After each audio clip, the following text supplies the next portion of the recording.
Pemirsa, Kementerian Perindustrian menyatakan PT Ultra Jaya Milk Industry and Trading Company (TBK) berinvestasi 1,14 triliun rupiah untuk memperkuat pasokan susu UHT bagi program makan bergizi gratis.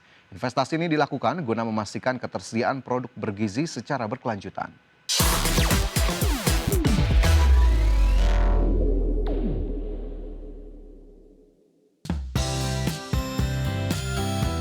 Kementerian Perindustrian menyatakan PT Ultra Jaya Milk Industry and Trading Company (TBK) berinvestasi 1,14 triliun rupiah untuk memperkuat pasokan susu UHT bagi program makan bergizi gratis. Ultra Jaya merealisasikan investasinya melalui pengoperasian pabrik baru di kawasan industri MM 2100 Cibitung, Kabupaten Bekasi. Pabrik tersebut mulai beroperasi sejak 8 Desember 2025 dan difokuskan untuk produksi susu UHT kemasan 125 ml dan 200 ml. Fasilitas ini disiapkan untuk mendukung pemenuhan kebutuhan susu dalam program makan bergizi gratis. Pabrik baru Ultra Jaya telah menerapkan teknologi industri 4.0 untuk meningkatkan efisiensi dan produktivitas. Teknologi yang digunakan meliputi Automated Guide Vehicle, Autopilot Forklift, Manufacturing Execution System, serta sistem gudang otomatis berbasis ASRS. Selain itu, pabrik juga dilengkapi fasilitas pengolahan limbah cair melalui wastewater treatment plant dengan sistem ultrafiltration. Dari sisi hulu, Ultra Jaya mengelola 2 peternakan sapi perah di Bandung dan Sumatera Utara dengan total sekitar 7.000 ekor sapi. Persero juga berencana menambah investasi untuk 4.000 ekor sapi perah guna memperkuat pasokan susu segar domestik. Adapun Kemenperi menilai sinergi investasi, digitalisasi, dan kemitraan dengan peternak menjadi kunci keberhasilan program MBG secara berkelanjutan. Berbagai sumber, IDEX Channel. Kementerian Koperasi bersama Kementerian Sosial menandatangani nota kesepahaman untuk memperkuat pemberdayaan masyarakat. Kerjasama ini bertujuan agar warga penerima manfaat dari program bantuan sosial pemerintah masuk dalam ekosistem Koperasi Desa Merah Putih. Kementerian Koperasi bersama Kementerian Sosial menandatangani nota kesepahaman untuk memperkuat pemberdayaan masyarakat, khususnya keluarga penerima manfaat dari program bantuan sosial pemerintah. Nantinya para keluarga penerima manfaat ini akan masuk ke dalam ekosistem Koperasi Desa Kelurahan Merah Putih. Menteri Koperasi Ferry Juliantono menyatakan bahwa dengan kerjasama ini KPM Bansos seperti program Indonesia Pintar, program Jaminan Kesehatan Nasional, program Keluarga Harapan, Bansos Rastra, bantuan pangan non-tunai hingga keluarga dari siswa sekolah rakyat dapat menjadi anggota Kopdes Merah Putih. KPM akan mendapatkan berbagai manfaat lebih karena posisi mereka tidak hanya sekedar penerima bantuan, tapi dapat menjadi bagian aktif dalam ekosistem usaha Kopdes.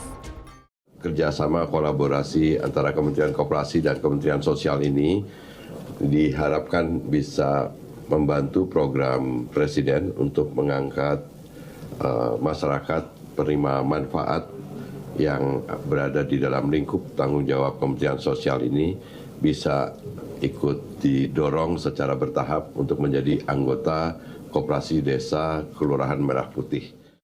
Ferry menambahkan nantinya KPM akan memperoleh kesempatan untuk terlibat dalam usaha produktif dan mendapatkan bagian yang lebih dari seluruh usaha yang dijalankan oleh koperasi seperti sisa hasil usaha atau SHU koperasi dan berbagai kemudahan mendapatkan kebutuhan bahan pokok.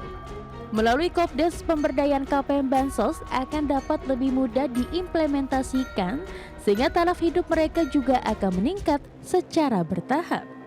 Dari Jakarta, Ade Firmansyah, IDEX Channel. Sementara itu, Menteri Sosial Saifullah Yusuf menegaskan bahwa MOU ini merupakan kelanjutan dari Instruksi Presiden Nomor 8 Tahun 2025 tentang optimalisasi pelaksanaan pengentasan kemiskinan dan penghapusan kemiskinan ekstrim dan Inpres Nomor 9 Tahun 2025 tentang percepatan pembentukan Kopdes Kelurahan Merah Putih. Gus Ipul mengungkapkan melalui sinergi antara lembaga, para KPM Bansos dapat memanfaatkan Kopdes Merah Putih sebagai tempat untuk memasarkan produk-produk yang dihasilkan, termasuk untuk mendapatkan kebutuhan pokok sehari-hari. Adapun hingga saat ini Kementerian Koperasi masih terus melakukan pembangunan gerai gudang dan sarana pendukung lainnya dari Kopdes Kelurahan Merah Putih secara nasional sebanyak 27.191 unit. Instruksi Presiden nomor 8 dan nomor 9. Instruksi Presiden nomor 8 itu menyangkut penanggulangan dan penghapusan kemiskinan ekstrim yang termasuk di dalamnya penyelenggaraan sekolah rakyat dan bansos tepat sasaran. Sementara Inpres nomor 9 ini adalah menyangkut pemberdayaan yang salah satunya lewat Emiten perbankan PT Bank Mandiri Persero Tbk mencatatkan pertumbuhan kredit investasi yang solid sebesar 26,3% secara tahunan. Capaian ini sejalan dengan upaya mendukung program pemerintah dalam mendorong pertumbuhan ekonomi dan meningkatkan daya saing industri nasional. Corporate Secretary PT Bank Mandiri Persero Tbk, Adhika Vista, menyampaikan bahwa pertumbuhan tersebut seiring dengan penyaluran kredit yang disesuaikan dengan kebutuhan nasabah serta penyediaan solusi pembiayaan tepat sasaran. Di mana sektor-sektor utama penopang pertumbuhan tersebut antara lain industri pengolahan, pengadaan listrik, gas, uap air panas dan udara dingin, pengangkutan dan pergudangan serta berbagai sektor produktif lainnya. Adapun dari sisi kualitas aset, emiten berkode saham BMRI menegaskan komitmennya untuk menjaga kualitas kredit tetap sehat dengan secara konsisten menerapkan prinsip kehati-hatian termasuk mempertimbangkan profil risiko masing-masing sektor. Kedepan Bank Mandiri akan terus mendorong pertumbuhan kredit baik di segmen wholesale maupun retail.